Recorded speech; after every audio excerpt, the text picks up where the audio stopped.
आप सभी को दीपावली के पावन पर्व की बहुत बहुत बधाई। आज दीपोत्सव है। अपने घर में भाव भक्ति और आनंद के साथ माता लक्ष्मी का पूजन करें। माता लक्ष्मी आपके घर में विराजमान हो। सभी भारतवासियों को, देशवासियों को और पूरे विश्ववासियों को शुभ दीपावली, दीपावली की मंगल मंगल बधाइयाँ। मेरा विश्वनाथ आपके भंडार भरे, मेरा कुबेर भंडारी कुबेरेश्वर महादेव आप सभी के भंडार भर कर रखे। सभी श्रोता भाई बहन को दीपोत्सव की, दीपावली की पावन बहुत बहुत बधाइयाँ। आप सभी के घर में माता लक्ष्मी सदा विराजमान रहे, आपका जीवन सदा सार्थक रहे। वैभव, धन, दौलत, संपदा, सत्ता और भगवान की भक्ति आपके जीवन में हमेशा बनी रहे। ये 5 दिवसीय लक्ष्मी पूजन जो अपन कर रहे हैं, श्रवण कर रहे हैं लक्ष्मी पूजन के महत्व को। धनतेरस, रूप चौदस और आज तीसरे क्रम में है दीपावली। कल की कथा में सुंदर गोवर्धन चरित्र को लेंगे। फिर 5वें दिवस की कथा में भैया दूज की कथा का स्मरण करेंगे। और जो 5 दिवसीय पूजन आप नित्य धनतेरस से चौकी लगाकर, लीप कर, पोंछ कर, थाली रख कर, उसमें जो चांदी का सिक्का और या अपना सिक्के का जो पूजन कर रहे हैं, वह निरंतर 5 दिवस तक अपने को करना है। 3 दिन से आप पाटा लगाकर पूजन कर रहे हो, आज भी दीपावली का पूजन भी आपको ऐसे ही करना है। जितना पूजन आप हर साल करते हो, आपके घर में ब्राह्मण देवता आकर जिस तरह से पूजन कराते हो, ब्राह्मण नहीं भी आते तो आप जिस तरह से पूजन करते हो, उसी तरह से आपको पूरा की पूरा वैसा की वैसा ही क्रम लगाना है। पर जो पूजन आपने धनतेरस पे करी, रूप चौदस पर करी, वही थाली आज फिर पहुंच कर पाटे पर लाल वस्त्र बिछाकर, चौरंग पर लाल वस्त्र बिछाकर उस थाली को रखना है। उसी थाली जैसे आपके यहां के ब्राह्मण पूजन बताते हो वैसी पूजन करो। और अगर ब्राह्मण आपके यहां नहीं आते पूजन कराने, आप स्वयं करते हो तो जैसा करते आए हो, आपके पूर्वज जैसा बताते हो, आपकी सास जैसी बताती हो, आपके ससुर जैसा बताते हो, आपके जेठ जेठानी जैसा बताते हो, आपके घर के बड़े बुजुर्ग जैसा बताते हैं, वैसी पूजन करो।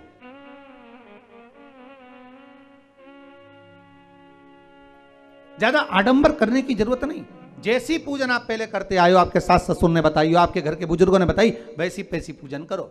बस इतना जरूर याद रखना कि घी का दिया और तेल का दिया, ये दोनों दीप दीपावली के दिन रात्रि को अखंड जलना चाहिए।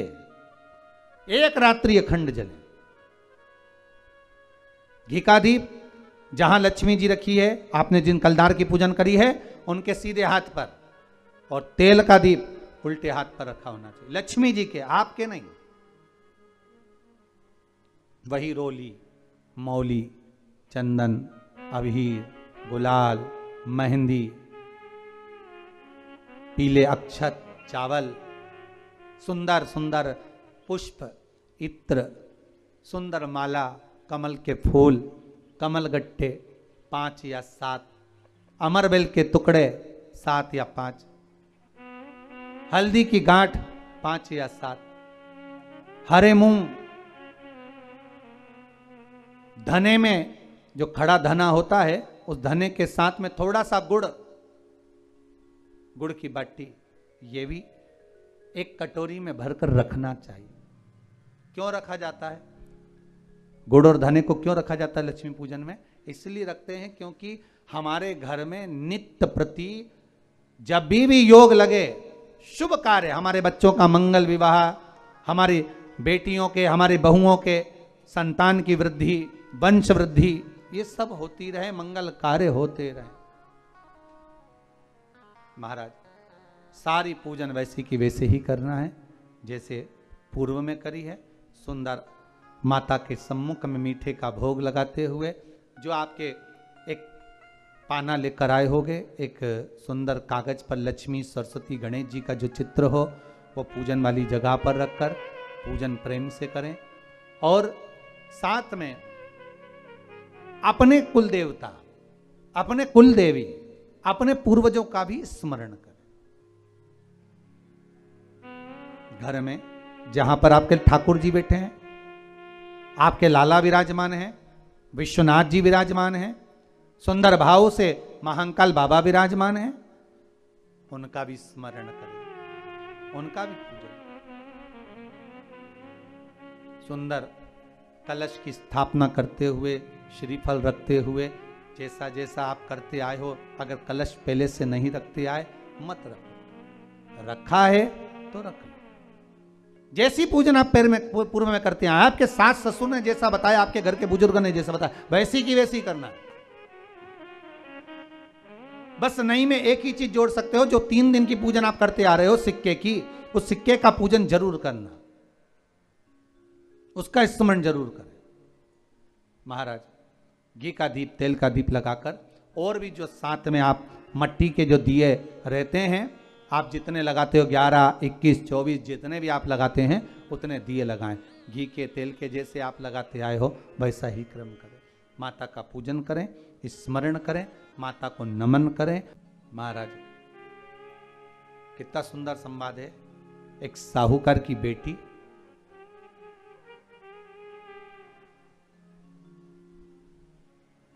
साहूकार की पुत्री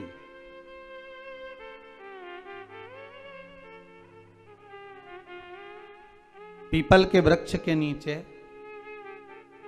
बेलपत्री के वृक्ष के नीचे, आंवले के वृक्ष के नीचे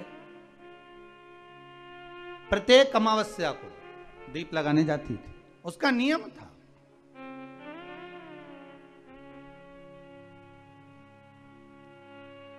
साहूकार की पुत्री प्रत्येक अमावस्या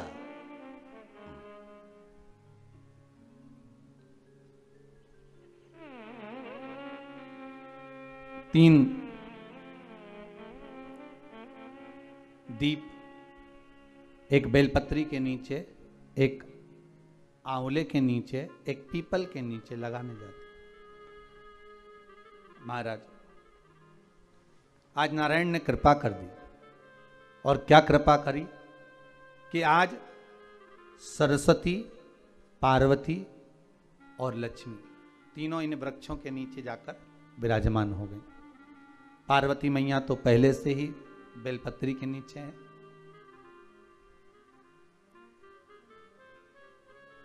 स्वयं सरस्वती मैया, लक्ष्मी मैया आंवले और पीपल के नीचे विराजमान हो गई।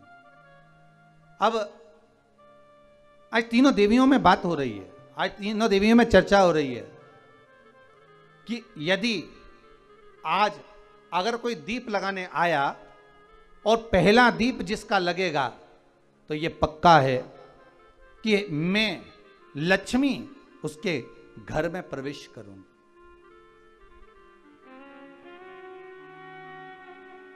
सरस्वती जी बोली, जो पहले बार दीप लगाने के लिए प्रथम में आएगा मैं उससे अपनी सहेली बना लूंगी, उसको अपनी मित्र बना लूंगी। पार्वती जी बोली, जो प्रथम दीप लगाने आएगा, पार्वती जी कहती हैं मैं भगवान शिव से कहकर उनका कल्याण करवा दूंगी। अब ये साहूकार की बेटी, वो साहूकार जो कहने का तो साहूकार था, धन पूर्व में बहुत था, पर अब इसके पास में कुछ भी नहीं बचा था। देखिए सुख दुख तो जीवन में चलता रहता है, आज सुख है कल दुख है, फिर दुख है फिर सुख है, ये जीवन में चलता रहता है। भगवान ने दिया, हो सकता है पूर्व में आपके पास में खूब धन होगा, वैभव होगा, सत्ता होगी, फैक्ट्रियां भी होंगी, दुकान भी होगा, धंधा भी होगा, पानी भी होगा, सब कुछ, सारी सत्ता आपके पास में होगी, पर समय की घड़ी किसने देखी है साहब? कौन देखा घड़ी को, कौन देखा पल को? इसीलिए कहते हैं ना, बार बार कहते हैं, तेरा पल पल बीता जाए, मुख से जप ले नमः शिवाय, ओम नमः शिवाय, ओम बड़ी मुश्किल से मिलता है। घड़ी पल समय नक्षत्र कब बदल जाए किसको मालूम है। आज साहूकार के जीवन में था साहूकार कहने का, पर धन नहीं था, वैभव नहीं था, सब समाप्त हो गया था, कहीं पैसा चले गया, लग गया। महाराज बेटी ने वही दीप तैयार करे। दीपावली की अमावस्या नहीं थी, पर दूसरी जो अमावस्या थी उस अमावस्या पे उसने दीप लगाया। जैसे ही दीप लगाया, 3 देवियों ने आवाज लगाई, अरे सखी सुनो तो। साहूकार की बेटी बोली किसकी आवाज आ रही है? अरे सखी सुनो तो। सखी ने कहा क्या बात है? आवाज आई, 3 सुंदर स्त्रियां बड़ी सुंदर युवती बनकर, सुंदर आभूषण वस्त्र पहनकर बैठी हुई थी। एक ही जगह पर तीनों बैठी हुई हैं। इसी को त्रिवेणी कहते हैं महाराज। जो त्रिवेणी का जो वृक्ष होता है उसमें 3 त्रिवेणी का जो वृक्ष होता है उसमें दिए लगाने का बड़ा महत्व होता है, तो इसी को त्रिवेणी कहते हैं। तीनों बैठी हुई थी। अब तीनों बैठी, आवाज लगाया, हम आपको सहेली बनाना चाहते, सखी बनाना चाहते, आप हमारी सहेली बनेंगी? अब इस साहूकार की बेटी को लगा ये तो बहुत पैसे वाली दिख रही हैं, धनपति दिख रही हैं, और मैं तो गरीबड़ी, और ना जाने में अगर इनकी सखी बन गई तो फिर इनको क्या मुझे देना पड़ जाए, कोई भरोसा है? इसलिए शास्त्र कहता है कि मित्र भी बनाओ तो सोच समझ कर बनाओ। मित्र भी बनाओ तो सोच समझ कर बनाना। ज्यादा धनपति मित्र बन गया तो मन में आएगा कि जब ये घर आएगा तो इसको घृत का भोजन तो कराना ही पड़ेगा, घी का भोजन तो कराना ही पड़ेगा। इसलिए मित्र भी बने तो ऐसा बने कि जो आपके सम्मुख में हो, उसको धन और वैभव से मतलब ना हो, उसको सत्ता से मतलब ना हो, आप उसको केवल आपसे मतलब, आपकी मित्रता से मतलब।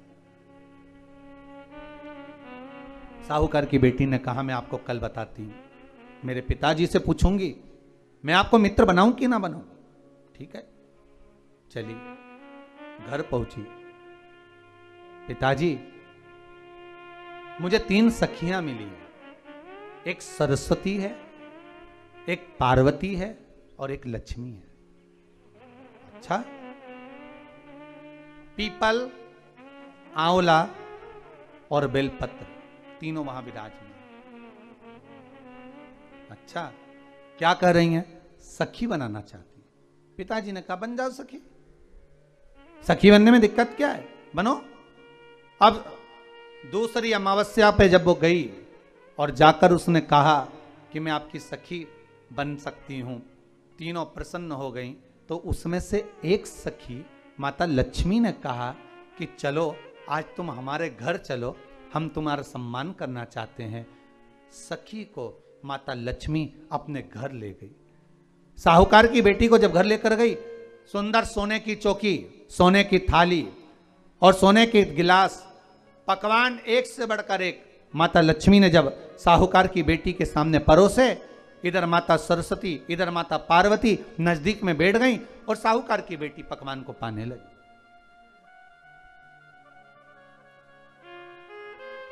साहूकार की बेटी पकवानों को पा रही है, भोजन ग्रहण कर रही है। अब भोजन करने के बाद साहूकार की बेटी चली गई। अब जाते से ही माता लक्ष्मी जी ने कहा सुनो सखी, अगली जो अमावस्या आ रही है आपको मालूम है वो कौन सी अमावस्या है? नहीं। कहा दीपमालिका, दीपावली की अमावस्या, आपको मालूम है? ओहो, पर एक बात हम आपको कहें। लक्ष्मी जी बोली एक बात हम आपको कहें। हाँ बोलिए। हम चाहते हैं इस अमावस्या को आप हमारे घर आई हो, अगली अमावस्या को हम आपके घर आना चाहते हैं, क्या आप हमें बुलाएंगी? सखी ने कहा, साहूकार की बेटी बोली अगर आपका मन है आने का तो आप आओ, मना नहीं है। साहूकार की बेटी हूं मैं। लक्ष्मी जी ने मन में सोचा ठीक है, तैयारी करो, आज साहूकार की बेटी घर पहुंची तो पिताजी ने पूछा, बेटी आज बहुत देर हो गई तुझे आने में, कहां रह गई थी तू, कहां रह गई तू? बेटी कहती है 3 सखियों के घर गई थी, आने में देरी हो गई, पर मेरी सहेली माता लक्ष्मी जी कह रही हैं कि अमावस्या के दिन मैं तुम्हारे घर में आऊंगी। तो पिताजी ने कहा उसमें क्या दिक्कत है, तैयारी करो। तो पिताजी घर में अपने खाने के लिए तो कुछ नहीं, तो माता लक्ष्मी को क्या खिलाएंगे? कई लोग कहते हैं कि दीपावली पे ना तो हमारे यहाँ घी है, ना हमारे यहाँ तेल है, ना हमारे यहाँ कपास है, ना हमारे यहाँ पर मिठाई बन रही है, ना हमारे यहाँ अच्छे वस्त्र हैं, हम क्या पहने माता लक्ष्मी को रिझाने के लिए? परशु महापुराण की कथा कहती है, अगर आपका भरोसा, आपका विश्वास, आपकी दृढ़ता परमात्मा के चरणों में लगी है तो परमात्मा लक्ष्मी पूजन की व्यवस्था भी वही कर देगा कि लक्ष्मी जी का सम्मान कैसे करना, आदर कैसे करना है। घर में बच्चों का विवाह होता है, टेंशन आपको होता है, परमात्मा पर छोड़ दो, भगवान विवाह कराने वाला होगा, भगवान पाणी घंट संस्कार कराएगा, भगवान व्यवस्था करेगा, क्योंकि जन्म उसी ने दिया है तो मृत्यु भी वही देता है। जन्म उसी ने दिया है तो पाणी ग्रहण संस्कार भी वही करा देता है। क्यों सोचना? साहूकार ने कहा, बेटी तू इतनी जल्दी हिम्मत हार गई कि तेरे घर में कुछ नहीं है? गाय का गोबर ला, लीपन कर, घर को पोंछ, कचरा उठाकर बाहर फेंकिया। पिताजी घर में तो कचरा भी नहीं है कि जिसका प्रयोग करा जाए, कचरा उठाकर बाहर फेंकिया। चौक पिताजी चौक पूरने के लिए तो मेरे पास में कुछ है ही नहीं, जो दीवार पर पोत रही है वही मिट्टी को पोत दे, चौक पूर। उनके घर गई थी, सोने की चौकी पर सुंदर आनंदमय भाव से बिठाया है मुझे, सुंदर सोने की थाली में भोजन कराया है मुझे, अब मैं क्या दूं? पिताजी कहते हैं, अगर लक्ष्मी आपकी सहेली अगर आ रही है, बड़ी धनपति है, तो व्यवस्था भी वही करेगी। अब लक्ष्मी तो जाने की तैयारी में, सरस्वती उनके साथ जाने की तैयारी में, पर माता पार्वती नहीं गई। माता पार्वती ने कहा आज मैं नहीं जाऊंगी। क्यों? आज मुझे अमावस्या का दिन है ना, इसलिए बेलपत्री के पेड़ के नीचे मुझे रहना पड़ेगा। तो माता पार्वती बेलपत्र के पेड़ के नीचे रुक गई। अब ये दोनों जाने के लिए तैयारी करी, लक्ष्मी और सरस्वती जाने लगी, साथ में उन्होंने गणेश जी को ले लिया, रिद्धि सिद्धि को ले लिया और साहूकार के यहाँ जा रही हैं। जैसे ही साहूकार के यहाँ जा रही थी, इतनी देर में माता पार्वती को लगा कि इसके पास में जिमाने के लिए, रखने के लिए कुछ नहीं है। माता पार्वती ने एक चील का रूप लिया और उड़ती हुई एक राजकुमारी के हार को, रतन जड़ित हार को लेकर मां पार्वती गई और साहूकार के घर में उस फेंक दिया। साहूकार के दरवाजे पर जैसे फेंका, बेटी ने झाड़ू लगाते समय देखा कि कचरा, ये हार कहां से आ गया? पिताजी को दिखाया, अल्लाह में जाऊं, और साहूकार लेकर गया हार को। जो सेठ को दिखाया, महाराज ये हार तो करोड़ों का है, कोई साधारण नहीं। धन मिला तो सबसे पहले जाकर एक सुंदर चौरंग लाया, पाटा लाया, उस पाटे पर सुंदर वस्त्र बिछाया और माता लक्ष्मी के आदर की तैयारी के लिए सुंदर सुंदर घर में पकवान बनने लगे साहब। और सुंदर सुंदर पकवान बने। जैसे ही लक्ष्मी घर में प्रवेश करी, सरस्वती प्रवेश करी, गणेश प्रवेश करे, रिद्धि सिद्धि प्रवेश करी, लक्ष्मी जी ने पहला संबोधन कहा, क्यों सखी, तू तो कह रही थी कि मेरे पास में कुछ भी नहीं, फिर इतना सारा सामग्री कहां से आ गई? सखी कहती है, मेरे पिताजी कहते थे जिसके मंदिर में दिया लगाया है, जिस वृक्ष के नीचे दिया लगा कर आई है, जहां जिस देवता को पूछ कर आई है, विपदा की घड़ी में वही देवता आकर खड़े होते हैं। ना जाने कहां से हार मिल गया, ना जाने कब प्रसाद बन गया। लक्ष्मी जी ने ध्यान लगा कर देखा, आखिर पार्वती क्यों नहीं आई थी। समझ में आ गया कि एक सखी पूरी व्यवस्था करने में लग गई थी। ऐसी है मेरी माँ लक्ष्मी, ऐसी है माँ पार्वती, ऐसी है माँ सरस्वती। उनकी आराधना।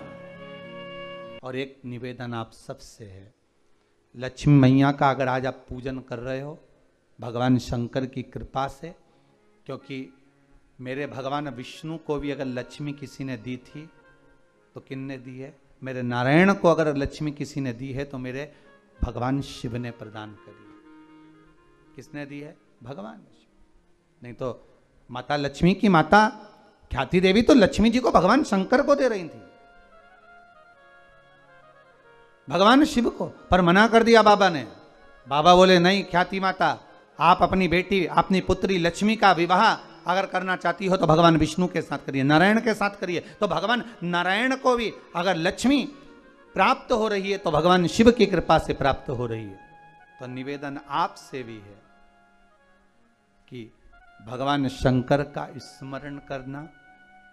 दीपावली का पर्व है, घर में जब शाम के समय आप लक्ष्मी का पूजन कर रहे हो, भगवान शंकर का अनुमोदन कर रहे हो, भगमाता लक्ष्मी को अपने घर में प्रवेश करा रहे हो, तो नमः शिवाय पंचाक्षर मंत्र का स्मरण करिए, श्री शिवाय नमस्तुभ्यम का स्मरण करिए, श्री गणेश जी महाराज का स्मरण करिए, और तब लक्ष्मी की पूजन करने बैठिए।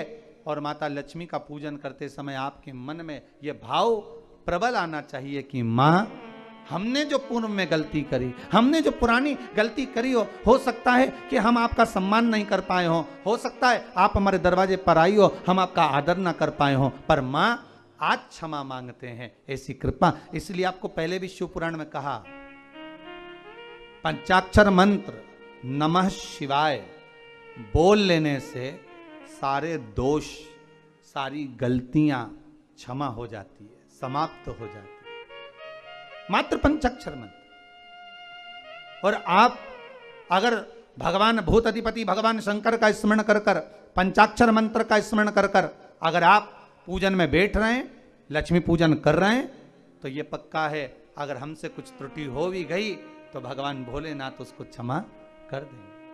और माता से निवेदन करना, हे लक्ष्मी मैया, हे वैभव लक्ष्मी, हे माता अष्टलक्ष्मी, हे माँ संतान लक्ष्मी, धान्य लक्ष्मी, वैभव लक्ष्मी, प्रतिष्ठा लक्ष्मी, यश लक्ष्मी, कीर्ति लक्ष्मी, आरोग्य लक्ष्मी, संतान लक्ष्मी, हे माँ ऐसी कृपा करिए, आप हमारे घर से रुष्ट होकर ना जाइएगा। ये घर, ये परिवार, ये सब आपका है, सब आपका, ये किसी दूसरे का नहीं। मां, पूजन करते समय माता लक्ष्मी से जरूर कहें, मां 4 साल हो गए, 2 साल हो गए, ये 2 वर्ष जो ये कोरोना महामारी में गए हैं, ये वर्ष जो बेकार निकल गए हैं, मां हो सकता है आप हमसे रुष्ट हो गई हो, पर आज क्षमा मांगकर अपने घर में आप प्रवेश करिए। मां आइए हमारे घर में, आप पधारिए मां, और उसका स्मरण।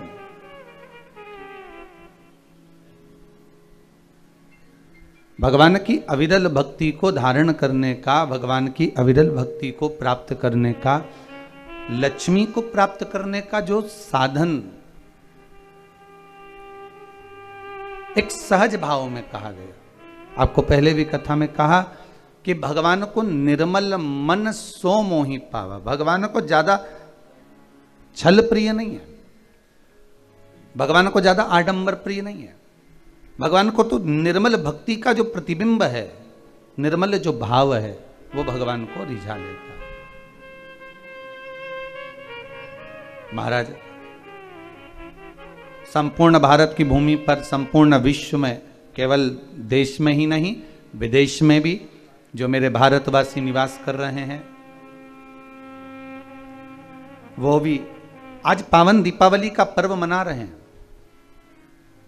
और क्यों मनाया जाता है, किस लिए, किस कारण से, जरा विचार करिएगा। एक माता पिता के वचन को निभाने के लिए मेरे राघव जी, मेरे राम जी अयोध्या से चले जाते हैं, अवधपुरी से बाहर निकल जाते हैं, केवल एक वचन को निभाने के लिए, अपने माता पिता के वचन को निभाने के लिए मेरे राघव जी, मेरे राम जी, माता सीता, लखन लाल जी लंका तक पहुंच जाते हैं। और ये मेरे भारत की भूमि की सभ्यता है, ये मेरे भारत भूमि की संस्कृति है कि माता पिता के वचन को निभाकर जब मेरे राघव जी वापस आते हैं तो संपूर्ण अयोध्या में भगवान राम के प्रवेश के लिए घी के दीप लगाए जाते हैं। मेरे राघव जी के प्रवेश के लिए, उनके स्वागत के लिए दीप मालिकाएं लगाई जाती है।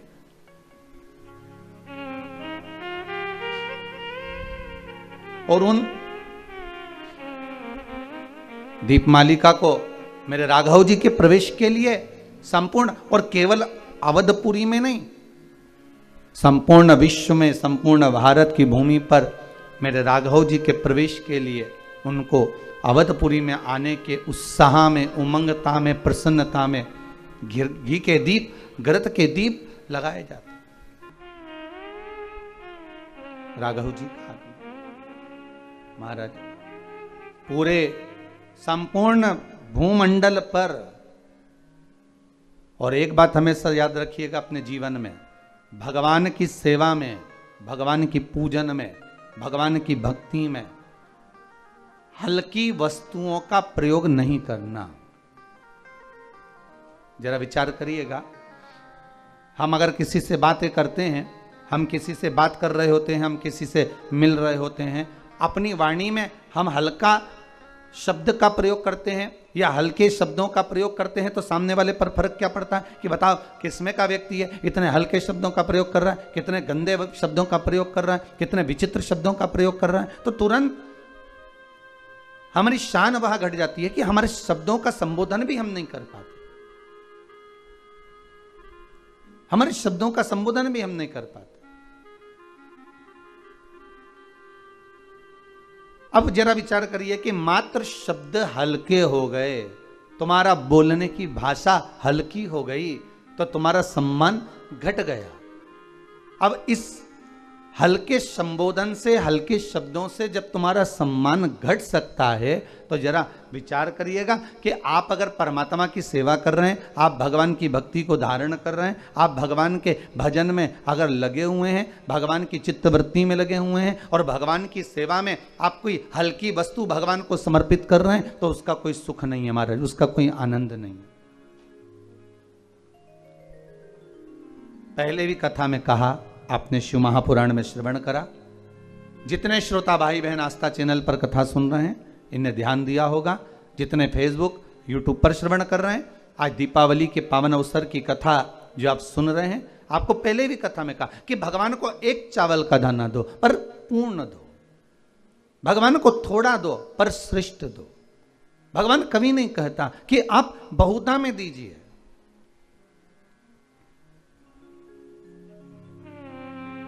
भगवान कभी नहीं कहेगा। परसों की कथा में कहा था, धनतेरस की कथा अगर आपने श्रवण करी होगी तो उसमें कहा था, कर्जा लेकर, किसी से उधार मांगकर, किसी से धन लेकर यदि आप कोई वस्तुएं लेकर आ रहे हो, कोई सामग्री लेकर आ रहे हो और वो तुम लाकर पूजन में रख रहे हो, तो उसकी कोई महत्वता नहीं, उसकी कोई मूलता नहीं है।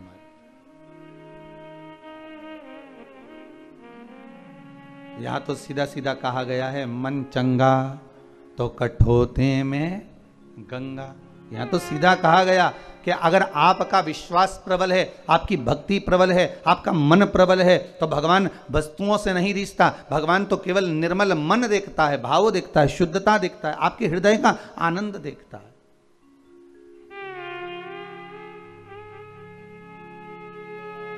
क्या किसको दिया जाए? अब देखिए, पूरे अवधपुर के वासी राम जी को घी का दिया लगा रहे हैं प्राप्त करने के लिए, और एक चरित्र प्राप्त होता है सुंदर पंपा सरोवर का, एक चरित्र प्राप्त होता है सुंदर चित्रकूट का। चित्रकूट में मेरे राघव जी बैठे हैं, उनके नजदीक में मां जानकी आनंद के साथ विराजी हैं। लखनलाल, श्री लक्ष्मण जी महाराज थोड़ी दूरी पर खड़े हुए हैं। तभी वृक्ष पर एक बंदर आकर बैठ जाता है, और वृक्ष पर जब बानर आकर बैठा, बंदर आकर बैठा, तो वो वृक्ष पर बैठा बैठा वो बानर अपनी पूंछ को राघव जी के मुख पर मार रहा है, राघव जी के मुख पर डाल रहा है। राघव जी के मुख पर वो पूंछ बार बार आ रही है। अब राघव जी के मुख पर जब पूंछ आ रही थी, राघव जी उसको हाथ से हटा रहे थे, मेरे राम जी उसको हाथ से हटा रहे हैं। फिर वापिस पूंछ आई, वापिस हटाया, फिर पूंछ आई, फिर हटाया। इतने में तो लक्ष्मण जी को क्रोध आ गया, और लक्ष्मण जी ने उसी समय पर धनुष और बाण उठाया, और उस बानर को मारने के लिए बस बाण छोड़ने ही वाले थे, तो राघव जी ने पूछ लिया, मेरे राम जी ने पूछ लिया, लखनलाल, ए लक्ष्मण क्या कर रहे हो? लक्ष्मण जी बोले, प्रभु बताओ तो सही, ये बार बार आपको पूंछ फेंक रहा है आपके मुख पर, ये बार बार पूंछ आपके चेहरे पर डाल रहा है, इस बानर को मैं छोड़ूंगा नहीं, इसको मैं मार दूंगा। राम जी बोले, देखो लक्ष्मण, जिसके पास जो होता है ना वो वही समर्पित करता है। इस बंदर के पास में देने के लिए कुछ भी नहीं है, इस बंदर के पास में मुझे प्रदान करने के लिए कुछ नहीं है। इस बंदर के पास में सबसे कीमती अगर कोई चीज है तो कपि की ममता पूंछ में। इस बंदर के पास अगर कुछ कीमती वस्तु है, इस बंदर के पास में सबसे कीमती अगर कोई सामग्री है तो वो पूंछ है।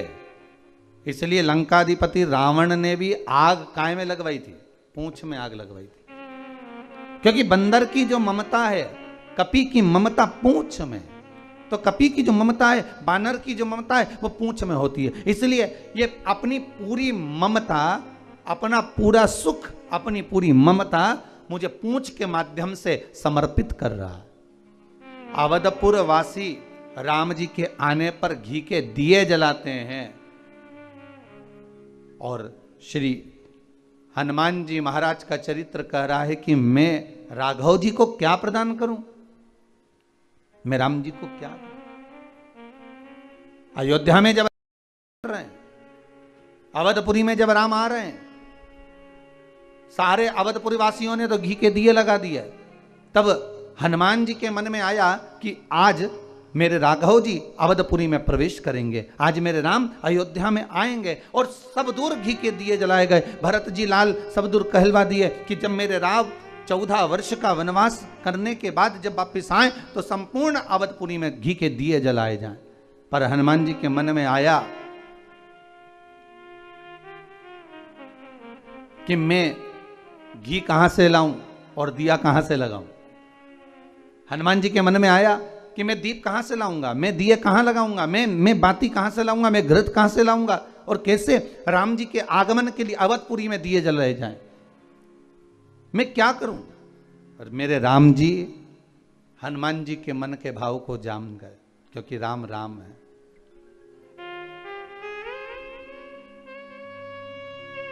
एक बात अपने जीवन में उतार कर रखिएगा, परमात्मा के सामने तुम कुछ नहीं भी कहोगे ना तो भी मेरा परमात्मा सब जानता है, सब जानता है।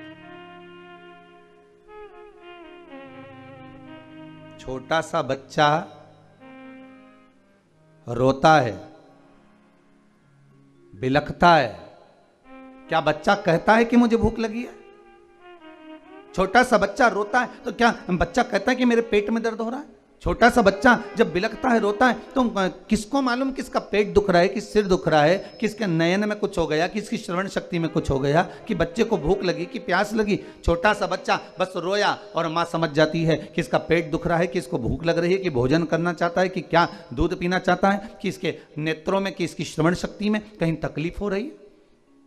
बच्चा बोलता नहीं है पर मां समझ जाती है कि मेरे बच्चे को यह तकलीफ हो रही है। उसी तरह आप परमात्मा के सामने जाकर बैठ जाओ, आप मंदिर में जाकर बैठ जाओ, आप भगवान की भक्ति में जाकर बैठ जाओ, आप लक्ष्मी जी की पूजन में जाकर बैठ जाओ, आप शंकर की आराधना में जाकर बैठ जाओ। आपको कहना नहीं पड़ेगा कि मां आप हमारे घर में आइए, केवल मां तो एक भाव आपका देखना चाहती है और माता सदा आपके घर में रहना चाहती है। लक्ष्मी स्वतः ही आपके निर्मल मन को देखकर आपके घर में प्रवेश कर जाती है। हनुमान जी ने सोचा कि ना तो मेरे पास में घी है, ना मेरे पास में बाती है कपास की, ना मेरे पास में दीपक है। अब मैं करूं तो करूं क्या? ऐसा कोई दिया मैं भी लगाऊं, ऐसा कोई दीप मैं भी प्रज्वलित करूं, ऐसा कोई दीप मैं भी प्रकट करूं कि वो दिया लगाऊं और चारों तरफ प्रकाश हो जाए। ऐसा कौन सा दिया हो सकता है? वो दीप कौन सा हो सकता है? आप भी विचार करिएगा कि हनुमान जी ने वो कौन सा दिया लगाया था जिसमें हनुमान जी के पास ना तो बाती थी, हनुमान जी के पास ना तो घी था, हनुमान जी के पास ना दिया था, और उसके बाद भी प्रकाश कर दिया था। वो कौन सा दीप हनुमान जी महाराज ने लगाया था? महाराज राम जी समझ गए कि हनुमान चाहते हैं दिया लगाने के लिए, तो हनुमान को दिया लगाने भेज ही दिया जाए। और मेरे राम जी ने हनुमान जी को आज्ञा करी, हनुमान सुनो, अब अयोध्या थोड़ी ही दूर पर बची है, कुछ दूर पर अयोध्या बची है। राम तुरंत बोले, हनुमान अब जाओ, सबसे पहला दिया आपको लगाना है अवधपुरी में मेरे आने का। सबसे पहला दीप आपको जलाना है अवधपुरी में मेरे प्रवेश का। सबसे पहला दीप आपको प्रज्वलित करना है मेरे आने का। तो हनुमान जी महाराज बोले, ना तो मेरे पास में रुई है, कपास है, ना मेरे पास में घी है, ना मेरे पास में दीपक है, फिर मैं कैसा प्रकाश कर सकता हूं? तब श्री राम जी महाराज ने कहा, हनुमान जाओ, श्री भरत लाल जी के पास में जाओ, नंदीग्राम में जाओ, और भरत लाल जी से जाकर कहना कि राम अयोध्या में आ रहे हैं। बस सबसे बड़ा अगर कोई दीप होता है, सबसे प्रबल अगर कोई दीपक होता है, तो किसी के चेहरे पर खुशी दे देना। ये दुनिया का सबसे प्रबल दीप होता है, दुनिया का सबसे प्रबल दीप, दुनिया का सबसे प्रखर दिया। बस यही है कि किसी रोते के चेहरे पर प्रसन्नता आ जाए।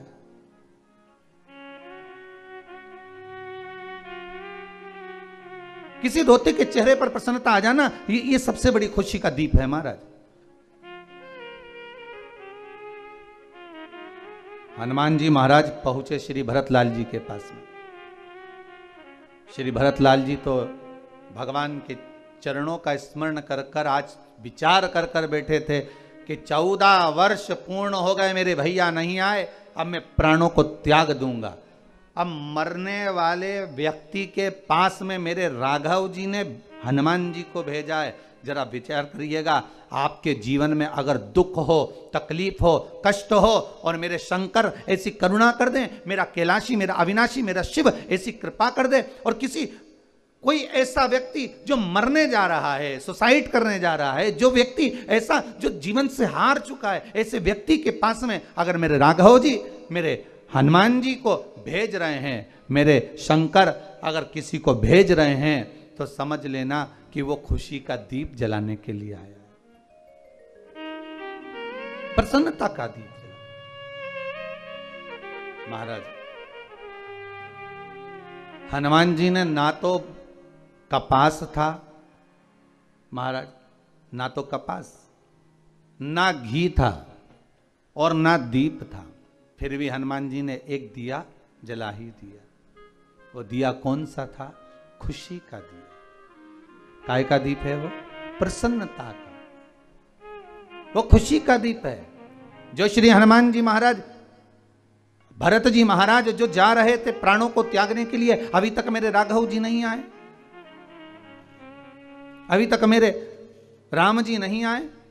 बस भरत जी महाराज का प्राण त्यागने का समय आ गया कि अब मैं इन प्राणों को नहीं रखूंगा, क्योंकि राघव के बिना मैं प्राण कैसे रख सकता, राम जी के बिना कैसे रख सकता, क्या करूं मैं इस प्राणों का।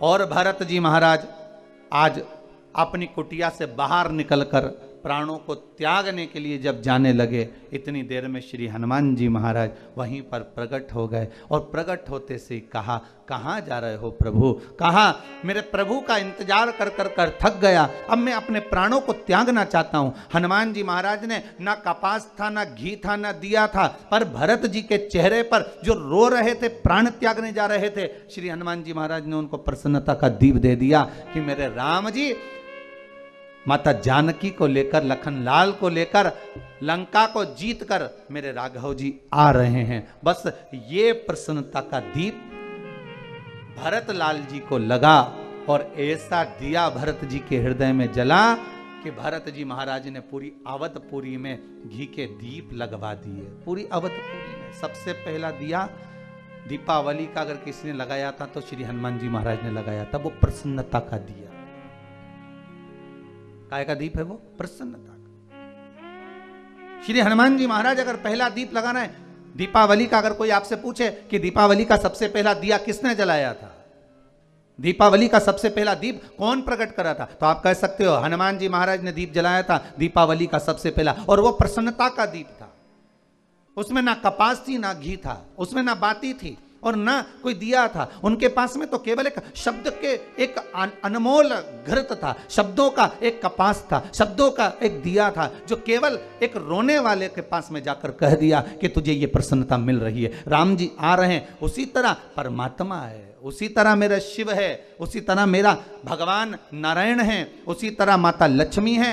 आप किसी के रोते हुए के चेहरे पर, आप किसी रोने वाले व्यक्ति के जीवन में अगर थोड़ा सा भी सुख प्रदान करते हैं और उसके चेहरे पर अगर प्रसन्नता आ जाती है, समझ लेना कि राम स्वयं आपके घर में लक्ष्मी को भेज दिए हैं। आपके घर में स्वतः लक्ष्मी आ गई। भगवान राम जी महाराज के आने की प्रसन्नता का दीप श्री हनुमान जी महाराज ने भरत जी के इन श्रवण रूपी दिए में दे दिया है। महाराज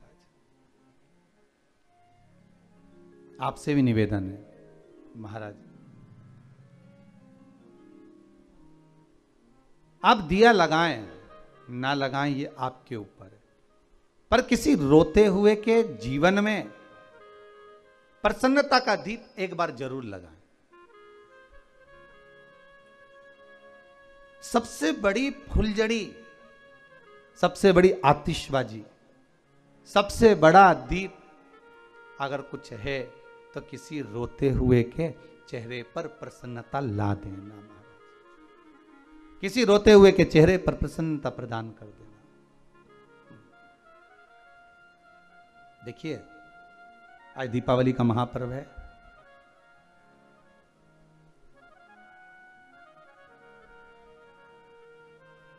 जितने भी मेहमान आपके यहाँ मिलने आने वाले हैं ना, आज से लेके कल, कल से लेके परसों, परसों से लेके नरसों तक, 2-4 दिन में जितने भी मेहमान आपके यहाँ मिलने आएंगे, हैप्पी दिवाली कहने आएंगे, ध्यान देना सबके यहाँ पर खूब चकाचक माल बना होगा, गुजिया भी बना होगा, पपड़ी भी बनी होगी, खुरमे भी बने होंगे, बढ़िया सेव मिक्सचर भी बना होगा। क्यों रे दीनानाथ जी, सही है? तो माल तो सबके यहाँ बना होगा। और जितने लोग कथा सुन रहे हो, आप आस्था चैनल के माध्यम से या फेसबुक यूट्यूब के माध्यम से गुजिये, पपड़िया, खुरमे, खाजा, कुछ मीठा पुआ आदि आदि सामग्री तो आपके यहाँ भी बनी है। और जो आएगा आप उसके सामने पूरी थाली रख भी दोगे ना, तो वो थोड़ा सा उठाकर खाएगा और खाकर जब जाएगा तो तुम्हारी बड़ाई करने वाला नहीं है, यही कहेगा हमारे यहाँ जैसे गुजिया तो इसके यहाँ बनने ही नहीं है।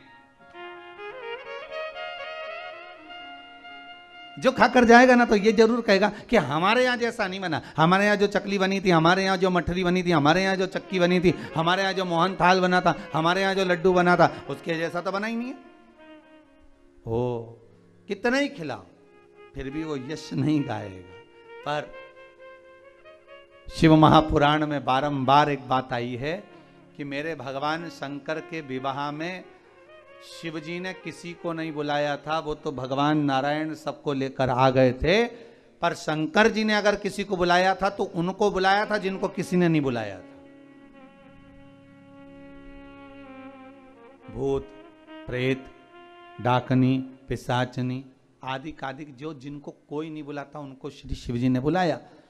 तो निवेदन है, खाए हुए व्यक्ति को अगर कुछ खिलाओगे ना तो वो यश नहीं गाएगा, पर जो भूखा है ना, जिसको जरूरत है, जिसने कभी गुजिया लिया ही नहीं हो, खाया ही नहीं हो, जिसने कभी पपड़िया ना खाई हो, जिसने कभी खुरमा ना खाया हो, जिसने कभी चकरी ना खाई हो, अगर आप उसको कुछ खिला रहे हो, उसको अगर कुछ पवा रहे हो, तो उसके चेहरे की जो प्रसन्नता होगी, उसके चेहरे का जो सुख होगा, वही फुलझड़ी है, वही आतिशबाजी है, और वही सही मायने में घी का दीप है, वही दीप है।